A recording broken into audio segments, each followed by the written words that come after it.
자, 우리 39회 합격을 위한 두 번째 시간, 우리 3과목 문제풀이 및 예측 포인트를 확인하는 시간을 갖도록 하겠습니다. 자, 먼저 진행하기 앞서서 제 오디오 상황이나 지금 화면 상황 확인해 보도록 할게요. 자, 괜찮으시면 채팅창에 1번 올려주시면 감사하겠습니다. 네, 감사합니다. 감사합니다. 자, 우리 데이터 분석 파트 3과목을 어떻게 학습을 해야 하는지 잠깐 설명을 드리도록 합니다. 우리 크게 데이터 분석 3과목은 3개의 장으로 구성이 되어 있습니다. 우리 6장, 7장, 8장 이렇게 되어 있는데 우리 6장에는 R 기초와 데이터 마트 편으로 되어 있고 우리 7장에는 통계 분석 파트, 마지막에는 해당되는 정형 데이터 마이닝 파트로 구성이 되어 있습니다. 만약에 여러분이 노베이스 상태고 나는 지금까지 오늘부터 진행을 해야 된다라고 가정했을 경우 먼저 1, 2과목 제가 좀 전에 말씀드렸던 것처럼 그와 같은 학습이 선행된 상태에서 3과목을 진행하도록 합니다. 자, 이 얘기는 어떤 의미냐면 1, 2과목을 할 때 3과목을 하는 게 아니라 1, 2과목은 계속 진행하면서 남는 시간에 3과목을 진행한다라고 할 수가 있겠습니다. 그래야지만 나중에 여러분이 시험에 임박해서 하루 이틀에 1, 2, 3과목을 동시에 정리할 수가 있습니다. 자, 이 선행을 먼저 하셔야 되고요. 그럼 1, 2과목을 반복해 가면서 3과목 데이터 분석 파트 중에서 정형 데이터 마이닝이 전체 50%의 3과목의 출제 비중을 갖고 있습니다. 따라서 3과목의 정형 데이터 마이닝을 먼저 진행을 하도록 합니다. 1, 2과목과 다른 점이 있다면 3과목은 기출문제가 중요합니다. 왜 그러냐면 계산 문제라는 것이 등장하게 되는데 단순하게 계산 문제의 수식만 암기를 한다는 건 활용성이 떨어지게 되고 3과목에 있는 정형 데이터 마이닝 파트를 먼저 학습을 하고 기출문제도 같이 병행해서 학습하도록 합니다. 거꾸로 8장 중간에 통계 분석, 마지막 R 기초와 데이터 마트 순서로 이런 순서로 진행하시면 여러분 합격하시는 데 큰 지장이 없습니다. 물론 해당되는 중간에 여러분이 이해 못하는 부분이 종종 등장하게 됩니다. 이제 그런 부분들은 우리 별도로 단톡방도 있고 제가 운영하는 단톡방도 있고 이패스에서 운영하는 방도 있으니까 질문을 가감없이 하도록 합니다. 그래서 모르는 건 확실히 이해하고 넘어가도록 합니다.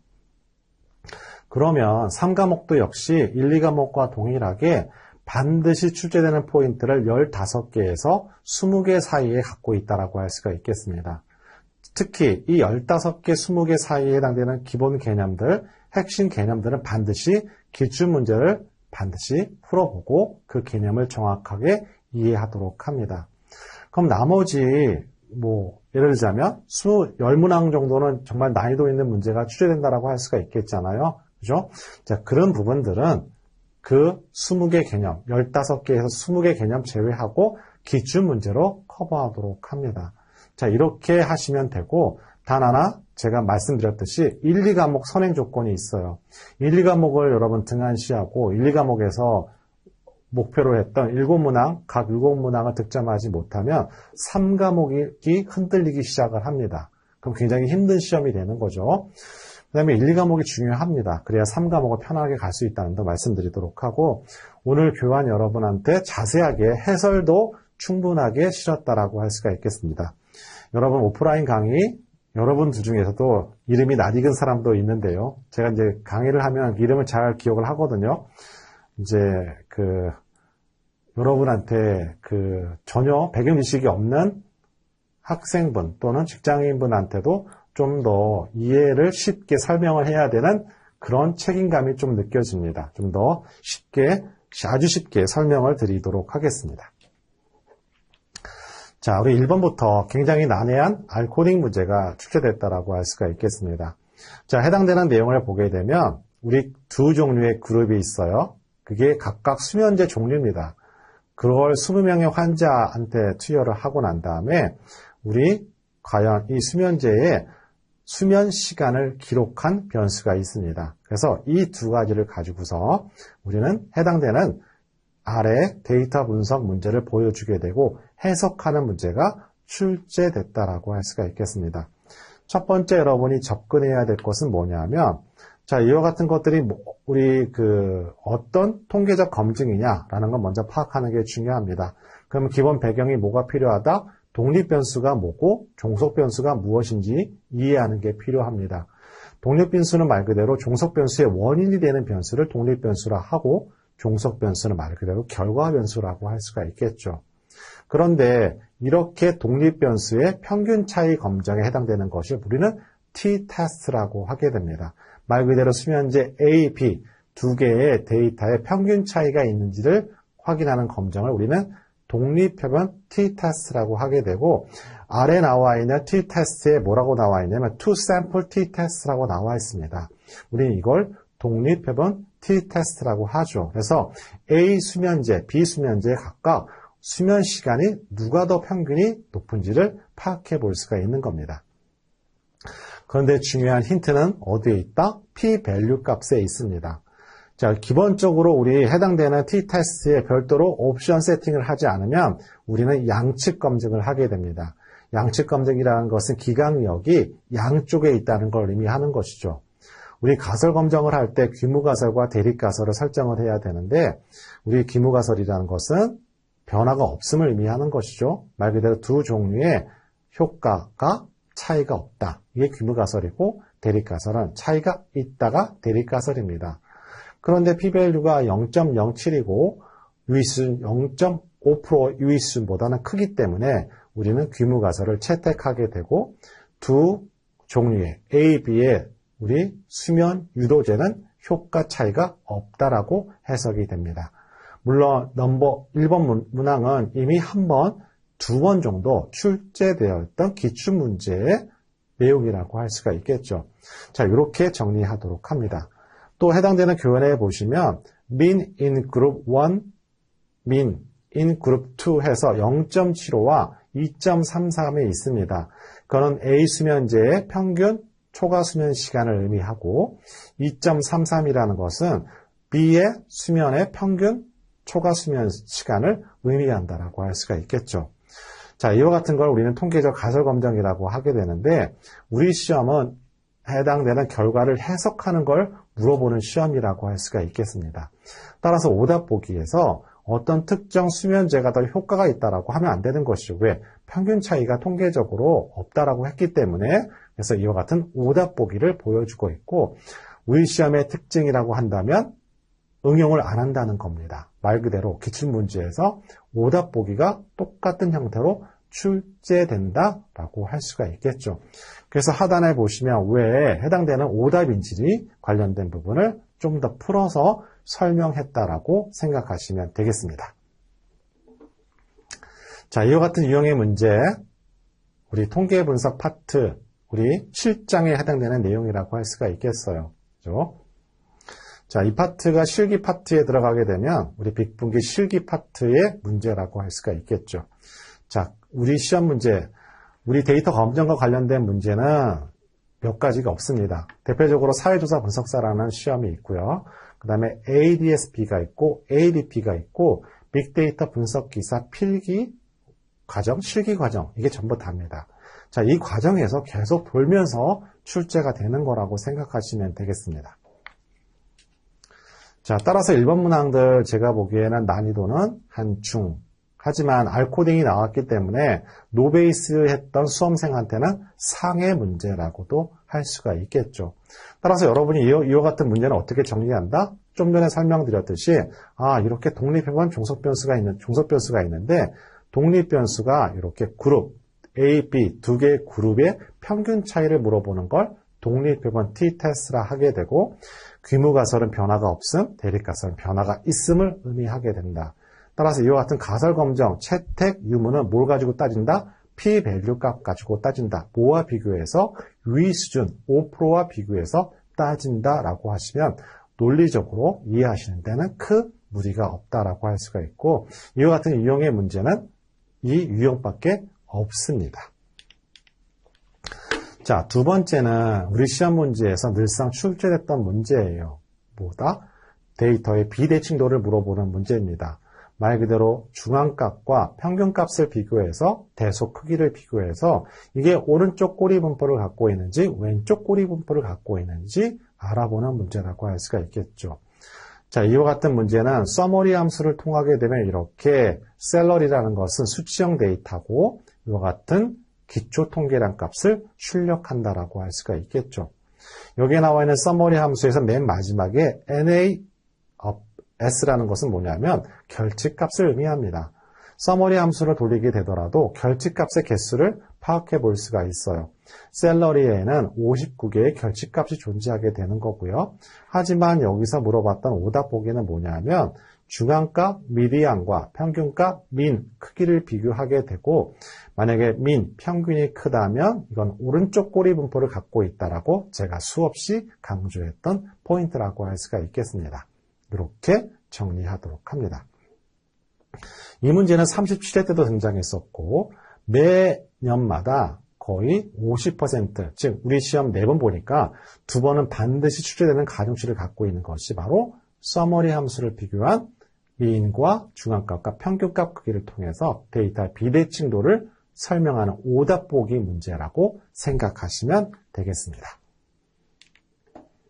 자, 여러분 중간중간에 채팅창에 여러분 궁금한 사항들 올려주시면 제가 강의 진행하면서 이제 너무 익숙해져 있기 때문에 채팅창을 보는 게 답변을 드리도록 합니다. 자, 세 번째는 원래 시험에 원하는 상자 그림이 여러 가지가 있었어요. 여러 가지가. 지금은 해당되는 샘플은 뭐냐면 달랑 한 개의 범주형 데이터, 수치형 데이터에 우리 상자 그림만 표현했다라고 할 수가 있고 우리 38회 때 시험에서는 이와 같은 상자 그림이 3개, 4개가 등장했다라고 할 수가 있겠죠. 상자 그림은 아주 중요해요. 거의 100% 출제 포인트를 갖고 있는 것이 상자 그림이라고 할 수가 있는데 상자 그림의 해석이 중요합니다. 우리 이론편의 152페이지에 보시면 상자 그림에 관련된 세부적인 내용들이 있어요. 우리 가운데에 있는 실선은 뭐라 그랬죠? 중앙값입니다. Q2라고 하고 그 상자, 네모난 상자는 결국에는 뭐예요? IQR이라고 할 수가 있겠죠. Q1과 Q3입니다. 즉 데이터의 50%가 어떻게 분포하고 있는지를 파악하는 것이 상자 그림이라고 할 수가 있겠죠. 상자 그림은 시험 문제 내기 참 좋습니다. 그리고 실제 여러분 데이터 실무에서 이 상자 그림을 이용해서 그 데이터를 분포를 확인할 때 아주 쉽게 이용할 수 있는 시각화 도구라고 할 수가 있겠습니다. 정말 시험 내기 편해요. 여기 교원에 나와 있는 것처럼 위 상단의 동그라미 2개는 아웃라이어, 이상값입니다. 그 다음에 그 문제가 우리 38회 때는 등장했다라고 할 수가 있고 여기 상하에 경계 라인이 있죠. 그 경계 라인을 물어보는 것도 계산식으로 출제될 수도 있습니다. 또 하나 우리 그 가운데 실선 있잖아요. 아이고. 자, 제가 급 당황을 했는데요. 제가 이거를 안 해서 보도록 할게요. 요 실선이 우리 Q2고 중앙선인데 우리 정기분포인 경우에는 당연히 정중앙에 위치하고 있을 겁니다. 하지만 이 아래로 내려가면 내려갈수록 어떤 그림이냐 하면 자, 이와 같은 히스토그램을 따지면 오른쪽 꼬리 분포랑 같다라고 할 수가 있겠죠. 결국에는 상자 그림과 서머리 함수의 민과 평균값 비교하는 것과 똑같은 유형이라고 할 수가 있겠습니다. 단지 우리 38회 때는 얘를 가지고 냈다면, 서머리 가지고 냈다면 39회 때는 얘 상자 그림을 가지고 데이터의 비대칭도를 물어볼 수도 있어요. 이렇게 이런 패턴 주기를 갖고 있는 것이 일반적인 데이터 검정 시험이라고 생각하시면 되겠습니다. 그러니까 확실한 포인트를 하나씩 바꾸고 가는 거예요. 1, 2과목을 선점한 상태에서 상자 그림은 무조건 나온다고 했으니까 상자 그림에 나올 수 있는 경우의 수 다 기억하는 겁니다. 이상치, 여기 계산하는 거, 그 다음에 요의 위치가 어디에 있는 거에 따라 다르다는 거, 그 다음에 이 상자 그림이 여러 가지 있으면 이 Y값은 결국에는 뭘 의미를 하는 거예요? 중앙값의 크기를 비교할 수가 있는 거예요. 각각의 범주별로, 요 그림별로 중앙값, 여기가 다 중앙값이라고 생각하시면 되죠. 해석할 수가 있는 것이죠. 이렇게 케이스별로 상자 그림은 반드시 나오는 건데 어느 거 나올지는 몰라. 하지만 케이스별로 미리 예상을 하고 여러분 시험에 임하시는 것이 우리 데이터 검정을 한 번에 합격할 수 있는 방법이라고요. 1, 2과목을 요약할 수 있듯이 3과목도 이렇게 요약하실 수가 있어야 됩니다. 어떤 것들이 나오는데 라고 하면 그 중에 분명히 나오게 됩니다. 출제가 돼요. 자, 넘어가도록 합니다. 우리 4번 문제, 우리 그동안에 2번 동일한 문제, 정답도 똑같아요. 문제도 똑같고요. 따라서 이런 문제는 여러분 기출문제를 통해서 확인해 보는 것 중요하지만 그걸 떠나서라도 우리 의사결정나무의 불순도 측정 지표라고 할 수 있는 진입값은 중요합니다. 그죠? 근데 진입값 계산 어떻게 해요? 우리 비범주의 우리 불순도 측정하는 진입값 계산은요. 전체 1에서 각각의 범주의 비율의 제곱을 빼주게 되면 이 값이 진입값이고 불순도 측정을 의미하는 지표라고 할 수가 있겠죠. 의사결정나무는요. 이 진입값이 점점 감소하도록 2개로 또는 3개로 분기하는 것이 의사결정나무입니다. 의사결정나무는 어디 있어요? 8장 정형 데이터 마이닝에 있고 각각의 우리 8장을 정리하기에 더 편한 건 뭐냐면 8장에 보시면 분류 기법 중에 뭐가 있냐면 첫 번째가 이렇게 학습을 하시는 거예요. 첫 번째가 로지스틱 회계 분석이 있고 두 번째는 인공신경망이 있고 세 번째는 의사결정나무가 있고 네 번째는 앙상블이 있습니다. 이걸 기억하시고 의사결정나무에는 어떤 패턴을 가지고 어떤 시험 문제가 케이스별로 나온다 요약하시면 의사결정나무에 나올 수 있는 거 3가지에서 4가지예요. 이렇게 기법마다 출제 나올 수 있는 유형별로 정리하시는 게 중요합니다. 그런데 요약해놓고 활용 못하면 안 되잖아요. 그걸 어디서 해결한다? 기출문제에서 그와 관련된 문제만 다 찾아보는 거예요. 왜? 무조건 의사결정나무에서 한 문제, 앙상블에서 2문제, 인공신경망에서 한 문제, 로지스틱 한 문제는 배정이 되어 있기 때문에 자, 이렇게 선점해 가고 가는 겁니다. 그러면 확실한 자산이 되는 거죠. 이게 수중에 있는 현금이 되는 겁니다. 그죠? 이렇게 봐가시면 3과목이 어떨 때는 좀 쉽게 느껴지실 수가 있어요. 막연하게 그냥 하시다 보면, 기출문제를 정리하시다 보면 정리가 안 돼요. 3과목도 1, 2과목과 동일하게 요약을 해가면서 기출문제를 보완해가는 것이 필요하다고 할 수가 있겠습니다. 자, 우리 5번 보도록 할게요. 자, 우리 진행 상황이나 제 목소리 상태를 확인해 보도록 하겠습니다. 괜찮으시면 채팅창에 1번 올려주시면 감사하겠습니다. 가능하다면 제가 굉장히 쉽게 설명드리려고 노력하고 있습니다. 자, 진행하도록 하겠습니다. 자, 5번 문항, 우리 그동안의 기출문제에서 여러 번 출제했던 문항이라고 할 수가 있겠습니다. 말 그대로 해당되는 자기 조직까지도 쏨이라고 하게 되는데요. 얘가 시험 문제 나올 때는 과거에는 단답형으로 많이 나왔어요. 그런데 요즘 들어서는 객관형으로 출제되고 있습니다. 이렇게 단답형에서 객관형으로 전환하게 되면 합격률이 크게는 5%, 적게는 2% 정도 상승하게 됩니다. 이렇게 단답형과 객관형의 정답률은 동일한 문제가 출제가 되게 되면 이렇게 약간의 차이가 발생한다라고 할 수가 있겠죠.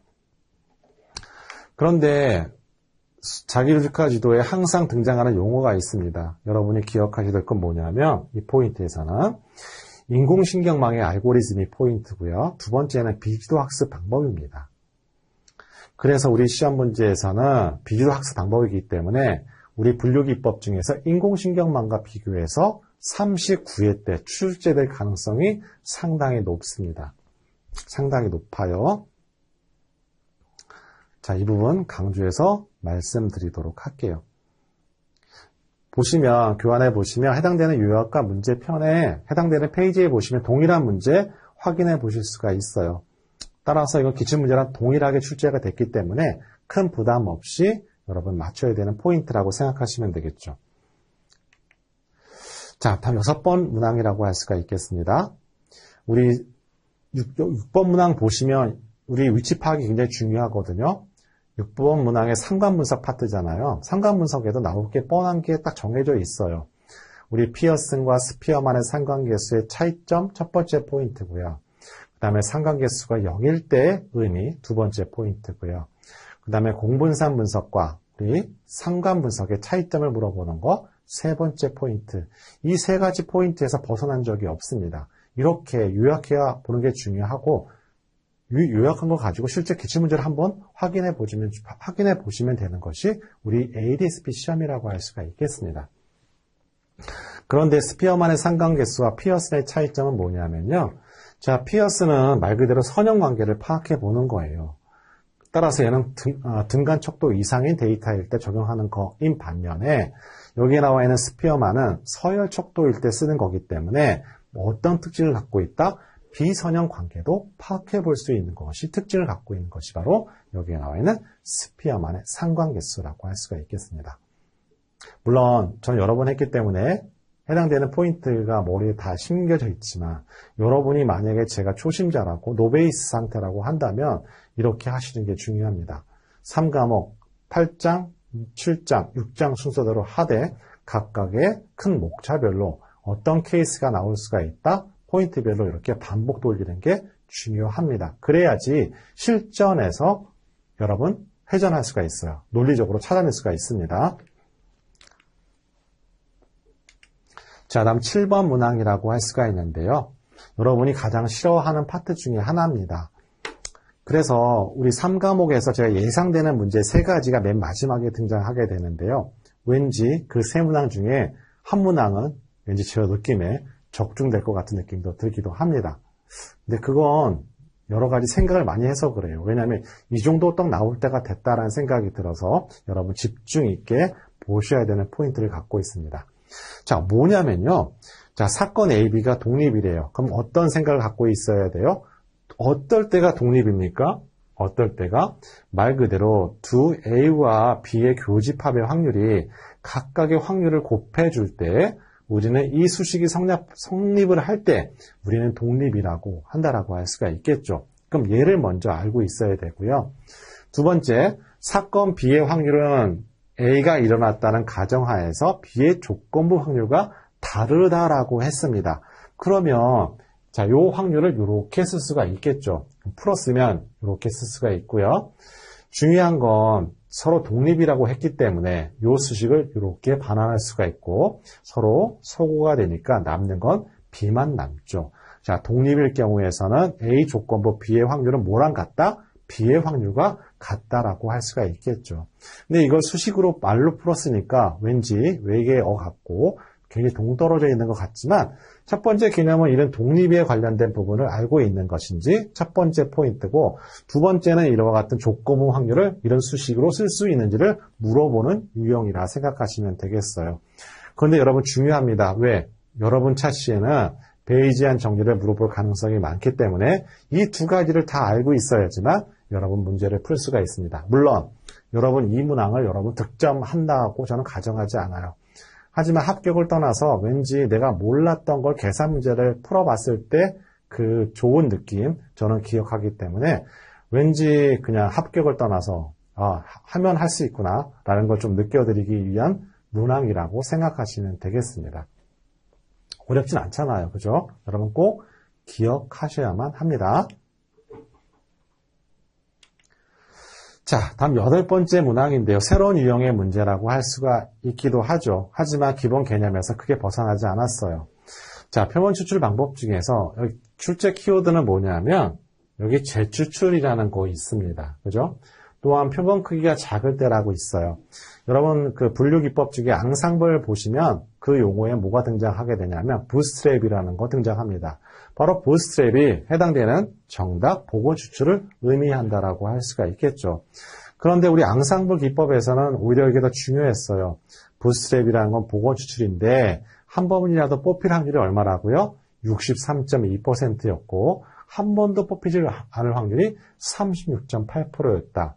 그래서 얘를 어떻게 쓴다? 학습하게 쓰는 트레인 데이터였고 얘를 평가형 데이터로 썼다라는 게 앙상블 기법의 포인트였다면 이걸 교묘하게 우리 7장에 해당되는 통계 분석 파트에서 문제를 끌고 왔다는 점만 달랐다라고 생각하시면 되겠습니다.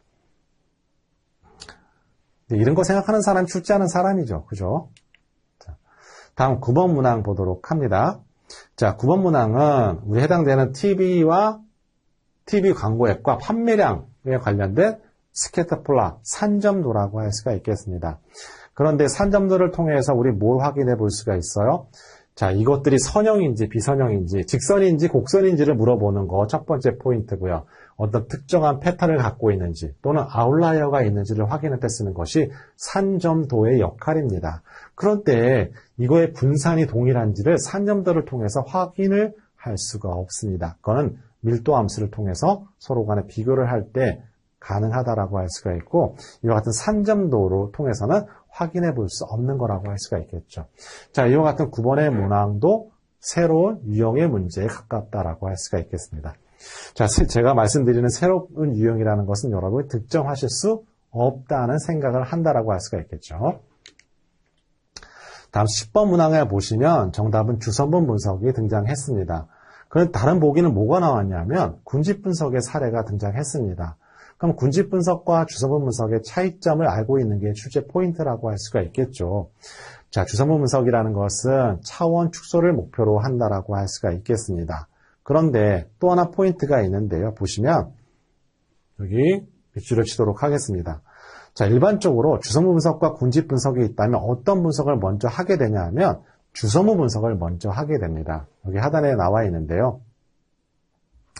자, 연관성이 높은 변수를 통해서 먼저 차원 축소를 하고 난 다음에 그 다음에 뭘 한다? 군집 분석을 수행하게 되면 훨씬 더 연산 속도를 개선할 수 있다고 할 수가 있겠습니다. 우리 시험 문제에서 주성분 분석이 상당히 출제 비중이 높은 이유는 뭐냐면 가장 통계 분석을 함에 있어 사전하게 되는 기초 분석이라고 할 수가 있겠습니다. 주성분 분석을 하고 뭘 한다? 군집 분석도 할 수 있고 주성분 분석을 통해서 차원 축소를 하게 되고 회귀 분석을 또 하게 할 수가 있습니다. 그렇듯 가장 기초적인 분석이 바로 주성분 분석이라고 할 수가 있겠죠. 따라서 해당되는 문제 보기에서는 계층적 군집 분석의 기법들, 비계층적 군집 분석의 기법들을 보기로 보여주게 되고 군집 분석과 PCA를 구분하는 문제 보기라고 할 수가 있겠죠. 10번 문항도 기존의 출제 유형에서 없던 새로운 문항이라고 할 수가 있겠습니다. 아마 38회 때 기출문제에 너무 집중했던 응시생이라면 약간 고전할 수도 있는 유형이라고도 할 수가 있겠죠. 다음 11번 문항 보도록 할게요. 자, 확실하게 증명하고 싶은 가설로 뚜렷한 증거가 있어야 채택할 수 있는 가설을 무엇이라고 하는가? 우리 일반적으로 가설은 귀무가설과 대립가설로 구분한다라고 할 수가 있겠습니다. 분석자가 알고 싶은 걸 대립가설로 설정을 하게 되면 훨씬 귀무가설과 대립가설 설정이 용이하다라고 할 수가 있겠죠. 예를 들자면 우리 모 자동차, 현대자동차가 있는데 제가 아반떼를 운전하고 있습니다. 아반떼 연비가 14라고 되어 있어요. 하지만 타다 보니까 너무 연비가 떨어지는 거예요. 가정에서 말씀드리는 겁니다. 실제 보니까 6, 5밖에 안 돼요. 그러면 이게 뭘까요? 귀무가설.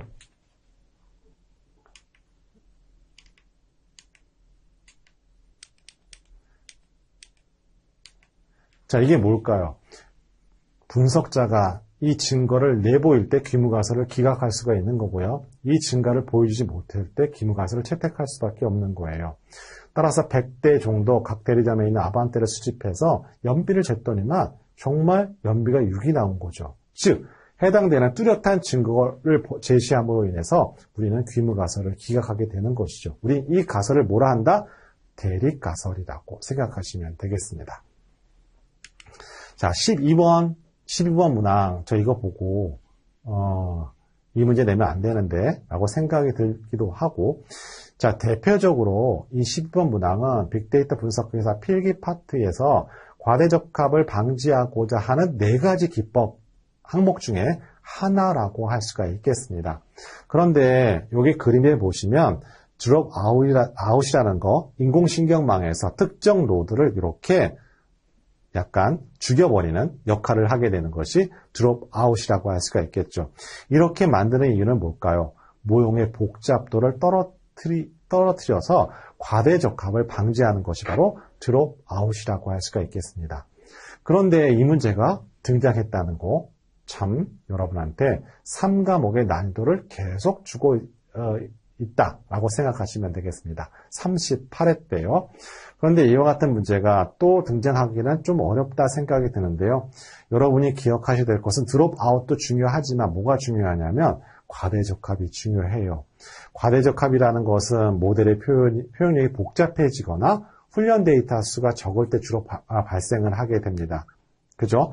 그래서 이렇게 모형의 복잡도를 떨어뜨려주는 방법 중에 하나가 드롭아웃이 하나 있고, 데이터를 증가시키는 것도 그 하나의 과대적합 방지 중에 하나라고 할 수가 있고, 또한 우리 교재에 보시면 정규와 선형 회기에 리치와 라쏘 회기가 있습니다. 그 역시 바로 해당되는 과대적합을 방지하는 방법 중에 하나라고 생각하시면 되겠습니다.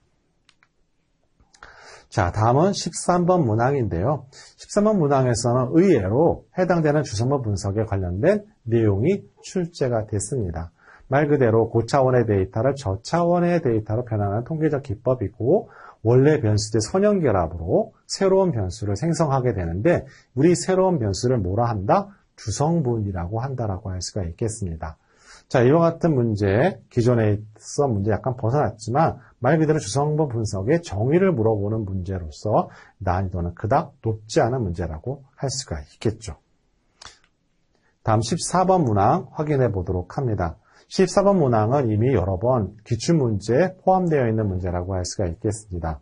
자, 신뢰 구간 95%에 관련된 문제라고 할 수가 있고, 자, 여러분 다시 한번 강조드리지만 우리 95% 신뢰 구간에서 확률이라는 개념이 등장하면 틀린 거라고 할 수가 있겠습니다.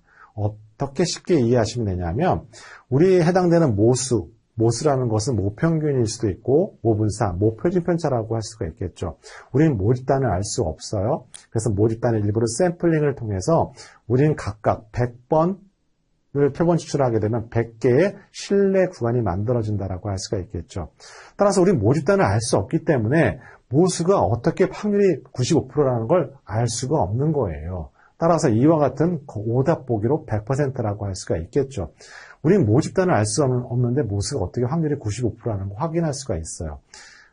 샘플링을 통해서 얻어진 신뢰 구간은 매번 뽑을 때마다 매번 바뀌는 거예요. 그 중에서 100번을 뽑았다 쳤는데 95번에는 그 안에 들어간다라는 개념이라고 할 수가 있지, 결코 확률이라는 개념이 아니라는 거 다시 한번 강조해서 말씀드리고, 오히려 방법의 정확도의 개념이다라고 생각하시면 되겠습니다. 자, 다음은 15번 문항인데요. 이거는 기존에 있던 문항에서 똑같은 문항이었지만 그때 우리 이 15번 문항은 교차 검증에 있는 부분이에요. 8장 적용 데이터 마이닝 첫 부분에 도입 부분에 있는 겁니다. 우리 교차 검증한다는 거 그거 왜 한다 했죠? 데이터 분할이라고 할 수가 있고, 트레인 데이터에서 한번 학습을 시켰고 테스트 데이터나 또는 밸리데이션 데이터에서 우리 또 한번 성능 평가를 하게 되는 거, 교차 검증이라고 할 수가 있겠죠. 그런데 우리 시험 문제에서는요, 항상 이 검증 데이터, 밸리데이션 데이터의 정의만 물어보고 있는 것이 특징이라고 할 수가 있겠습니다. 여기 하단에 보시면요, 바로 이 검증 데이터가 있어요. 영어는 밸리데이션 데이터라고 하게 되는데요. 훈련 데이터에 했던 성능 평가를 한번 하게 되죠. 즉, 이 두 가지 부분은 학습에 관련되는 데이터입니다. 그죠? 근데 굳이 우리 시험에서는 검증 데이터의 역할, 정의만 물어봤다라고 할 수가 있고, 여기에 나와 있는 오답 보기는 검증 데이터의 의미가 아니라 여기에 나와 있는 테스트 데이터의 의미라고 할 수가 있다라고 할 수가 있겠습니다. 자, 포인트는 검증 데이터라고 할 수가 있겠죠. 우리 16번 보도록 할게요. 자, 분류 모형의 평가 지표가 아닌 것은 물어봤습니다. 우리 시험 문제에서는요, 시험 문제 출제 범위는요, 분류 모형, 회귀 모형 두 가지가 있는데, 분류 모형만 우리 시험 문제 출제 포인트였고, 가끔 회귀 모형의 평가 지표도 출제된 적이 한 번 있어요. 그래서 맨 마지막 파트에서 그 부분 언급드리도록 합니다. 자, 여기 보시면 분류 모형의 평가 지표 뭐가 있을까요? 덴드로그램은 어디에 있는 것이죠? 계층적 군집 분석에서 등장하는 거예요. 말 그대로 비주도 학습이고요. 분류 모형이랑 전혀 관련이 없어요. 우리 혼동 행렬에 나와 있는 여러 가지 평가 지표가 바로 분류 모형의 평가 지표겠죠? 이렇게 정리하시면 됩니다. 그런데 이렇게만 정리하시면 안 되고, 우리 그 군집수 K, 군집 분석에 할 때 K를 설정해주는 방법이 세 가지가 있어요. 이 세 가지 방법도 알아두는 거 출제 포인트라고 할 수가 있겠죠. 자, 17번째 문항인다라고 할 수가 있는데요. 우리 새로운 유형의 문항이에요. 이렇게 보니까 3과목이 우리 38회 때는 굉장히 어려웠다라고 생각이 듭니다. 제가 보니까요. 새삼스럽게 보니까. 아마 여러분 합격에 가장 영향을 미쳤던 것은 38회 때는 3과목이 아니었나 또 생각이 들어요. 물론 2과목도 약간 난이도가 있다라고 생각이 들고요. 여기 백색 잡음이라는 거 어디 나와요? 시계열 분석에 나오는 것이죠. 말 그대로 회귀 분석에 오차한 것 같다라고 생각하시면 돼요. 우리 이론편에 보시면 249페이지가 있고 우리 회귀 분석에서 오차의 가정 조건이 있듯이 시계열에서 백색 잡음의 가정 조건 등이 있어요. 그거에 해당되지 않은 오답 보기가 출제됐다라고 할 수가 있는데요. 자, 보시면 여기 백색 잡음의 조건이 있어요. 평균이 0이고 분산이 시그마 제곱인 일정한 것이 백색 잡음이라고 할 수가 있고 해당되는 시점 t와 무관하게 정상성을 만족하는 정상 시계열이 바로 백색 잡음이라고 할 수가 있겠죠. 그런데 여러분 여기서 끝나시면 안 되고요. 우리 이번 차시에는 AR과 MA 모형을 물어보는 단답형 문제가 출제될 가능성이 있어요. 우리 안타깝게 시간이 제약이 좀 있다 보니까 설명을 좀 많이 드리고 싶지만 어쨌든 간에 여러분 우리 AR과 MA 모형을 서로 구분할 수 있는 개념이 서로 달라요. 여기 백색 잡음이 등장하잖아요. 여러분 교재에 보시면 그 AR과 MA 수식을 한번 유심히 보세요. 그래서 뭐가 다른 것인지 AR은 말 그대로 자기 상관이 있다는 걸 의미를 합니다. 과거는 현재, 미래 서로 상관이 있다라고 하는 게 바로 AR 모형이고요. MA는 뭐냐면 특정 중간 시차를 빼고 특정 시차 간의 관계를 물어보는 게 MA라고 생각하시면 됩니다. 자, 이거 강조해서 말씀드리도록 할게요. 자, 다음 18번 문제, 척도에 관련된 문제가 출제가 됐습니다. 척도는 4가지가 있는데 우리 시험 문제에선 등간 척도 절대 0점이 없는 거 출제 포인트였고요. 그 다음에 서열 척도 사례를 보여주고 서열 척도인지를 물어보는 시험 문제가 2번째였어요. 그런데 18번 문항에서는 갑자기 사칙 연산을 가지고 물어봤습니다. 물론 다른 시험에서는 이와 같은 유형의 문제가 있어요. 처음으로 사칙 연산을 가지고 물어봤던 출제 유형이라고 생각하시면 되겠습니다. 등간 척도는요 절대 0점이 없어서 더하기 빼기 이꼴만 가능해요. 비율 척도일 경우에만 모든 사칙 연산이 가능하다라고 정의하시면 되겠습니다. 그런데 포인트는 절대 0점이에요. 그게 또 등장할 수가 있습니다. 자, 19번 군집 분석을 물어봤는데요. 군집 분석에서 기본적으로 군집 분석은 어떤 거냐면 군집 간에는 서로 동질해야 되다. 이질성이 낮아야 되고요. 군집 내는 동질성이 낮을수록 효과적이라고 할 수가 있는 것이 오답 보기겠죠. 오답 보기. 맞는 보기가 아니라요. 군집 간에는 이질성이 높아야 되고 서로 군집 내는 동질성이 있는 것, 그 특징을 파악해 보는 것이 군집 분석이라고 할 수가 있겠습니다. 이렇게 정의하는 문제라고 할 수가 있겠죠. 자, 다음 20번 넘어가도록 할게요. 우리 연관 분석의 장단점을 물어보는 문제는 출제 포인트가 높아요. 자, 이런 문제는 난이도가 높지가 않아요. 자, 품목수가 증가해도 분석에 필요한 연산수는 증가를 합니다. 기하급수적으로 증가를 하게 되죠. 자, 이번 38회 특이한 건 뭐냐면요. 연관 분석에서 시험 문제 가중치가 높았어요. 계산 문제가 향상도와 신뢰도를 물어보는 문제가 2문제 나왔고요. 여기에 나와 있는 장단점을 물어보는 문제까지 3문제라고 한다면 연관 분석에서만 3문항이 출제된 것이 특이하다라고 할 수가 있겠습니다. 다음 21번 문항, 우리 일반적인 그 회귀 분석 결과를 가지고 출제됐다라고 할 수가 있는데요. 올바른 걸 또 물어봤어요. 잘못된 걸 물어본 것 아니라. 그래서 교환을 보시면 해석에 관련된 부분도 제가 다 설명을 써놨습니다. 그래서 올바른 표현이라고 할 수가 있고 여러분이 기억하셔야 될 것은 뭐냐면 보시면 개별 회귀 개수의 통계적 유의성을 파악해 보는 거, 통계 모형의 유의성을 파악해 보는 거, 해당되는 독립 변수, 얼마만큼 종속 변수를 설명할 수 있는 걸 파악해보는 결정 개수, 요 3가지가 출제 포인트예요. 따라서 우리 그 38회 때 회귀 분석을 돌려서 나온 해석의 문제가 출제됐기 때문에 제가 보기에는 39회에서는 다중회귀, 이거는 독립변수가 한 개 있기 때문에 단순회귀라 하고 이 독립변수가 여러 개 있는 걸 다중회귀라고 해요. 이 다중회귀가 나올 가능성이 상당히 높습니다.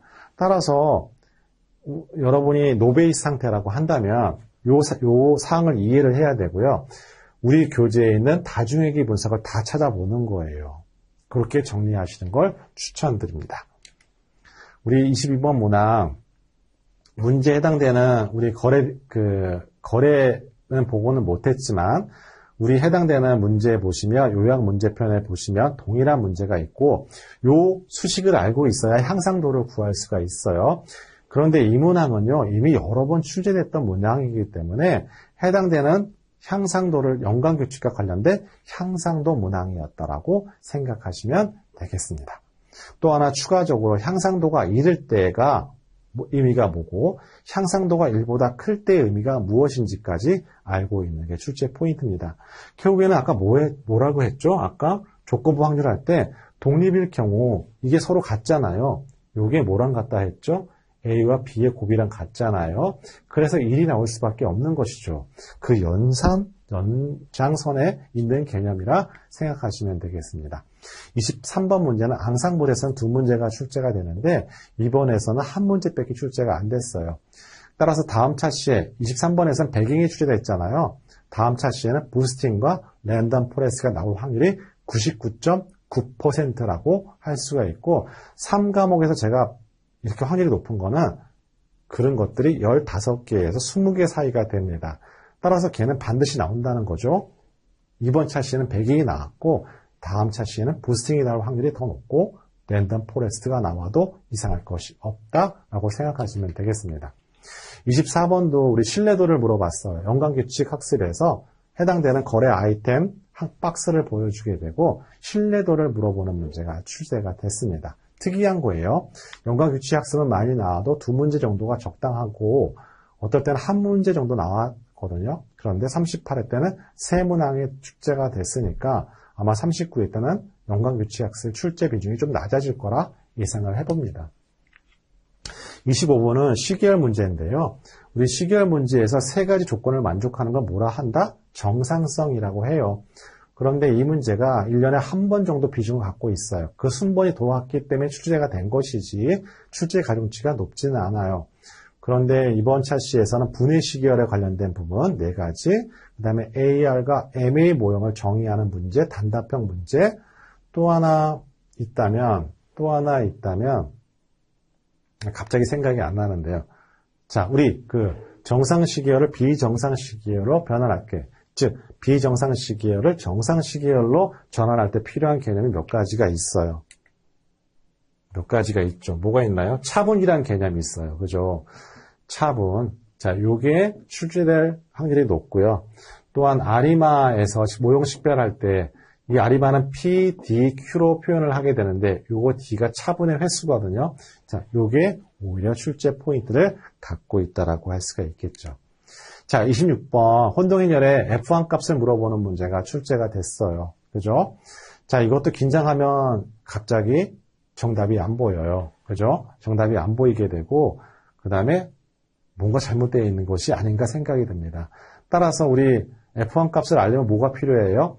프릭시전과 리콜이 필요하고 혼동행렬은 반드시 나와요. 그것이 38회 때는 오히려 가중치가 낮았어요. 한 문항 출제가 됐잖아요. 원래 두 문항, 세 문항이 원래 일반적인 가중치예요. 따라서 여러분 시험할 때 39회 때는 혼동행렬이 적어도 두 문제 평가지표가 출제된다라고 생각하시면 됩니다. 자, 27번 문항, 우리 주성분 분석에서 제가 메타버스 강의 한번 여러분 되돌려 보기 하시면 이 문항이 출제될 거라고 제가 예상을 하게 됩니다. 과거 녹화할 때 미리 3주 전에 녹화했던 내용들 이게 나올 거라고 제가 얘기를 했습니다. 해당되는 문항 바로 첫 번째 PC1의 1주성분인데요. 그때 전체 분산이 몇 %까지 설명할 수 있는지에 관련된 문항이 출제됐다라고 생각하시면 되겠습니다. 그런데 아마 39회 때는 이와 같은 유형의 문제가 출제될 수도 있어요. 반대로 얘기하면 우리 이거 이렇게 계산할 수 있는 거예요. 이렇게 분산을 설명할 수 있지만 정보 손실을 어떻게 표현한다? 이렇게 빼주게 되면 요 빼준 것만큼의 정보 손실량이에요. 정보 손실량을 물어볼 수도 있고요. 또한 주성분 분석에서 로딩 팩터라고 하게 되는데 여러분 그러니까 주성분 분석 무조건 이번에도 출제가 되는데 이런 주성분 분석의 기출 문제만 다 한 번씩 보는 거 추천해 드립니다. 그 중에서 반드시 한 문항이 출제가 되고 주성분 분석은 적어도 두 문항은 배정이 되어 있어요. 우리 시험 문제에서요. 39회 때도 두 문항이 출제가 될 겁니다. 그런데 실제 기출문제를 뽑아보게 되면 그 출제 유형이 크게 4가지나 5가지 타입밖에 안 돼요. 그 중에서 출제가 된다라고 생각하시면 되겠습니다. 자, 28번 문항. 우리 뜬금없이 1과목에 있는 빅데이터 활용 테크닉 문제가 여기서 출제가 됐어요. 바로 유전 알고리즘을 물어봤다라고 할 수가 있겠습니다.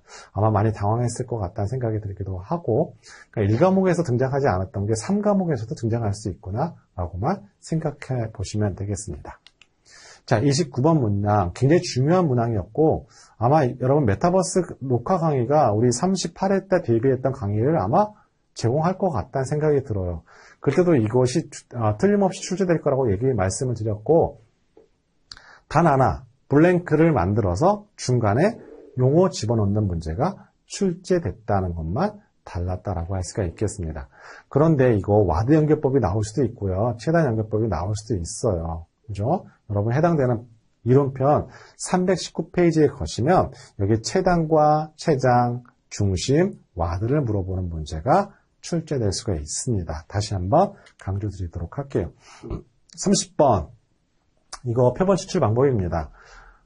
표본 추출 방법 중에서 층화 추출을 물어보는 거예요. 우리 시험 문제 거의 10문항, 그동안의 문제를 보면 10문항 중에 9문항은 층화를 물어봤어요. 자, 근데 이 파트 어디에 있는 거예요? 실장에 있는 거예요. 그죠? 표본 추출 방법이 있는 거예요. 실장에 또 뭐가 있어요? 척도도 있어요. 그런데 우리 이번에 뭐가 안 나왔어요? 이산형 확률 분포, 연속형 확률 분포 얘기가 전혀 안 나왔어요. 그죠? 따라서 39회 때는 반드시 나올 겁니다. 포화성 분포가 나올 수도 있고요. 그 다음에 우리 초기화 분포도 나올 수가 있습니다. 이와 같은 거 항상 대비하셔야 되고요. 자, 우리 출제 예상과 관련된 부분 한 가지 말씀드리도록 할게요. 이 문제가 여러분 이번에 출제될 가능성이 좀 높아 보여요. 제 느낌이에요.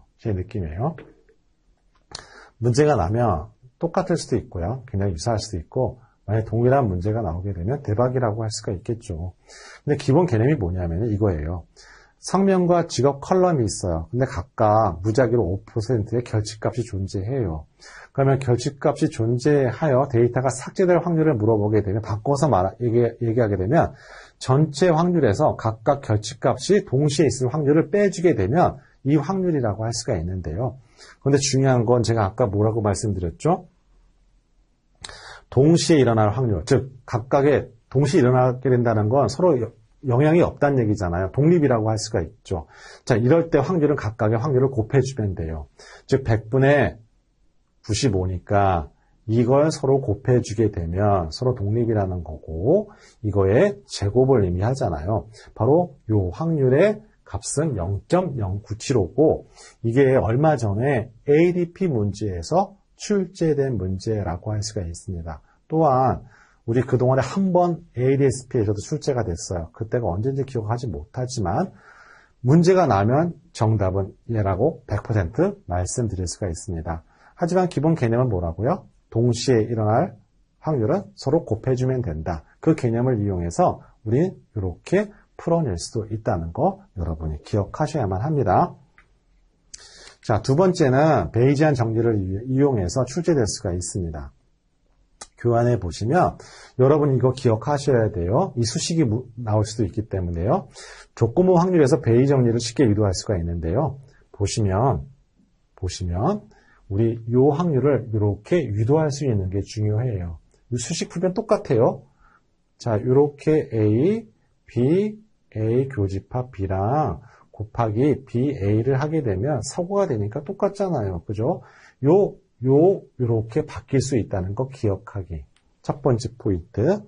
그 다음에 두 번째, 우리 베이지안 정리를 위해 확률 계산하는 거 딱 한 번 출제가 되는데 앞에 있는 요 수식만 알고 있으면 쉽게 풀리게 돼요. 제가 시간적 제한 때문에 여러분 이거 꼭 교환에 나와 있는 거 보시면 어렵지가 않거든요. 내용이.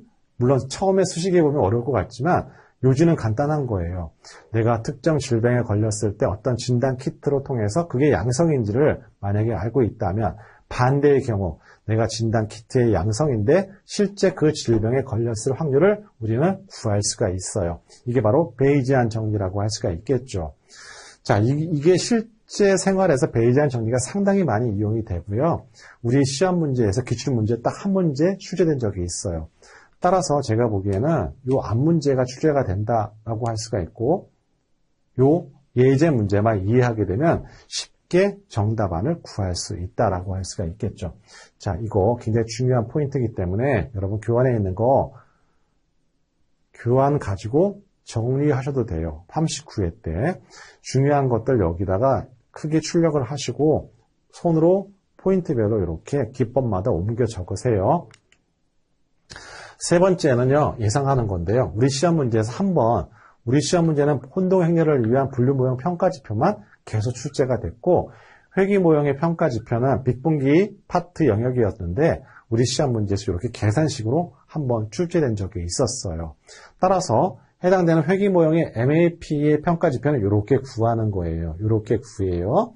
그래서 쉽게 제가 이거를 실제 R에서 한번 구해봤어요.